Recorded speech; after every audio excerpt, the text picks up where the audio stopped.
In a world obsessed with wealth, status, and constant validation, there was one man who owned nothing, and yet made society stop and think. His name was Diogenes. Sentenced to exile by the people of Sinope, Diogenes didn't plead, didn't beg. He simply looked at them and said, "And I condemn you to remain in this city." That was Diogenes, bold, unshaken, and always one step ahead. Later, when he was sold as a slave, the auctioneer asked, "What work are you good for?" Without hesitation, he replied, "To be a master." When Plato famously defined a human as a featherless biped, Diogenes stormed into his lecture hall. Holding a plucked chicken, he raised it high and declared, "Behold, a man." Then, one day in the streets, he saw a boy throwing stones at a crowd. Diogenes approached and said gently, "Careful, boy, you might hit your father." His words cut deeper than any insult, simple, sharp, and unforgettable. Diogenes wasn't just a philosopher. He was a walking contradiction, living proof that you don't need power, wealth, or reputation to speak the truth. On one occasion, he attended an archery contest. A young, inexperienced archer was participating and missing every single shot. Diogenes calmly walked over and sat right beside him.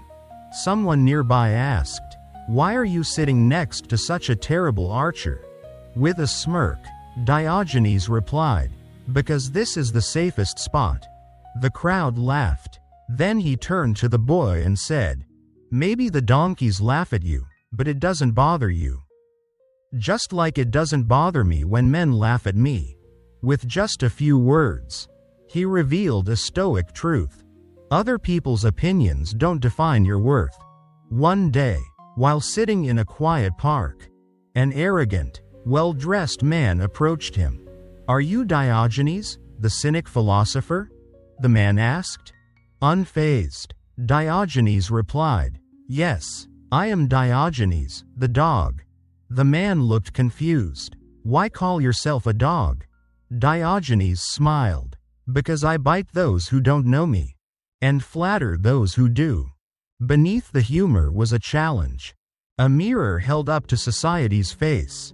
And in that one strange, witty moment, he delivered a powerful lesson about truth and authenticity. Then, there was the time he was invited to a lavish party. The wealthy host wanted to show off. The guests were wrapped in silk and dripping in jewels. Diogenes arrived in his usual simple clothes, bare, rough, unimpressive. The host sneered, "Aren't you ashamed to be dressed like that at a party like this?" Diogenes looked around, calm and clear-eyed, and then he said, "Not at all. But I wonder, do you feel ashamed to wear so much unnecessary clothing in a world where so many don't even have enough to cover themselves?" Silence fell over the room. No insult, no anger, just truth, served cold and clean. And that was the magic of Diogenes. He didn't preach, he provoked. He didn't seek applause. He sought truth, not the kind you find in books, but the kind that makes people stop and think. Diogenes had a strange way of turning shallow moments into sharp reflections of the soul. Once, he was seen walking through the busy streets of Athens. In broad daylight, carrying a lit lantern, people stared, some laughed, others asked, "Why are you carrying a lantern during the day? Did you lose something?" Diogenes smiled and said, "I'm searching for an honest man, but it seems he's hard to find in this city." With that simple act, he wasn't just making a scene, he was making a point. It wasn't about the lantern. It was about the darkness that lives in plain sight. A metaphor for the world he saw. A world full of masks, but empty of virtue. They say one day, while strolling through Athens, Diogenes crossed paths with a powerful politician. Proud and boastful, the man declared, I have the authority to exile anyone I wish from this city." Diogenes, completely unshaken, replied, "That's nothing. I have the power to exile myself from any city I choose." One sentence, yet it spoke volumes. While others obsessed over power and control, Diogenes focused on mastering himself. To him, true strength wasn't about ruling others. It was about being free from needing to. He was willing to give up comfort, recognition, even shelter, if that's what it took to live with integrity and independence. Then, there was the time he walked through town, wearing a fisherman's hat and holding a fish. People stopped and asked, "Why are you holding a fish?" With his usual grin, Diogenes answered, "I'm trying to catch flatterers. Just like fish, they're drawn to whatever someone holds in their hand, no matter how ridiculous it is." It was a joke, but also a warning. Beware those who praise you not for who you are, but for what you appear to have. On another day, Diogenes stood before a wealthy merchant. Surrounded by exotic goods, polished trinkets, and luxury beyond imagination, the merchant puffed up his chest and said, "Look at all I've acquired. Don't you want something like this?" Diogenes looked around, then replied, "No, thank you. I prefer to be free from the chains that come with all of this." The merchant blinked. "Chains? What do you mean?" Diogenes looked him in the eye and explained, "These riches may shine, but they also weigh you down. The more you chase, the more you need, and soon, you forget what really matters. Truth, virtue, peace of mind." And for a moment, the merchant went silent, because even in all his wealth, he knew there was something missing. This was Diogenes. He didn't own much, but he owned every moment. He wasn't afraid to mock greed, expose pretense, or walk away from what others cling to. And in doing so, he offered us something most of us forget to ask for: freedom.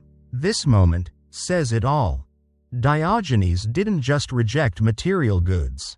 He broke free from the trap of needing them. One evening, he was invited to a lavish dinner at the home of a wealthy host. The table overflowed with rare delicacies, luxurious dishes fit for kings, while the guests filled their plates with greed and laughter. Diogenes sat silently. He didn't eat. He didn't even reach for a crumb. Curious, the host leaned over and asked, "Don't you like the food? Why aren't you eating?" Diogenes replied, "I don't like to waste food. And honestly, I value being hungry more than overindulging." The host, a little surprised, offered him the finest bite from the table. Still calm, still smiling, Diogenes answered, "No thank you. I'd rather savor the aroma of your delicacies than suffer the burden of digestion." In just a few words, he exposed the emptiness of excess and the quiet power of self-restraint. His life was proof. You don't need to feast to be full. Then there was the time a rival philosopher tried to insult him. "They call you a wise man," he said, "but you're just a beggar living in poverty." Diogenes didn't flinch. "It's true," he said, "I am a beggar. But unlike you, I know how to be happy with so little." The philosopher, frustrated, pressed him further. "But if you were more ambitious, if you chased wealth, you could live a far better life." Diogenes smiled. Then, pointing to his chest, he said, "I don't need wealth to live a fulfilling life. Everything I need is right here." That is the core of his message. True happiness doesn't come from gold, praise, or comfort. It comes from inner peace, from living honestly, and from being free enough to want less. So now, I ask you, in a world constantly telling us to buy more, want more, be more, what would it look like? To need less? What would it feel like?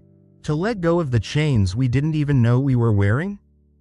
This has been a glimpse into the life of Diogenes, a man who lived in a barrel, spoke with fire, and reminded the world that the richest life might just be the simplest one.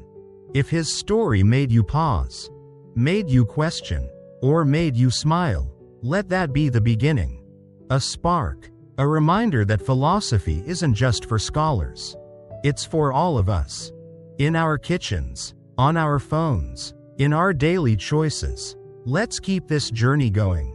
We'll explore more ancient wisdom, more bold thinkers, and more tools to help you live with courage, clarity, and calm. So if you haven't yet, subscribe to the channel, like this video if it spoke to you, and drop a comment below. We'd love to hear what you took away from Diogenes. Until next time, stay honest, stay grounded, stay free. This is the Stoic journey.